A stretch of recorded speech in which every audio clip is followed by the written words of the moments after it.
সুমি, আমার পাটা অনেক ব্যথা করছে, আমার পাটা টিপে দিতে বলেছে।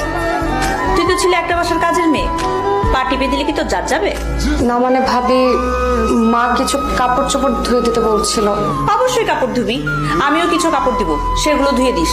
এখন আয় আমার পা টিপে দে, তোকে 100 টাকা বকশিসও দিব। তুই সোফায় বসে আছিস? তুই জানিস এই সোফার দাম কত? না মানে মা, ভাবি বললো তার পা টিপে দিতে, তাই। তাই বলে তুই আমার পাশে বসবি? তুই নিচে বসে ওর পা টিপে দিবি। ফকিনি বাচ্চা। আর একটা কথা, আমার ছেলেকে খবরদার এই বিষয় নিয়ে কোনো রকম কোনো কথা বলবি না। কি ব্যাপার, তুমি এরকম ঘরের ভিতরে মাথায় ঘুমটা দিয়ে ঘুরতেছো কেন? তোমার এখানে কি হয়েছে? রান্নাঘরে রান্না করার সময় পা পিছলে পড়ে গেছিলাম। পরে ভাবি আর মা দুজন মিলে ডাক্তারের কাছে নিয়ে যায়, ব্যান্ডেজ করে নিয়ে আসে। মিথ্যা কথা ভাইয়া। কিন্তু কি বলছো এসব তুমি?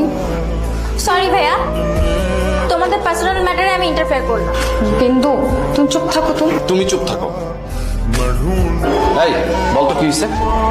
ভাবি কাপড় চোপড় ধোয়ার পরে ড্রয়িং রুমে এসেছিল, আমি আমার পাশে বসতে বললাম।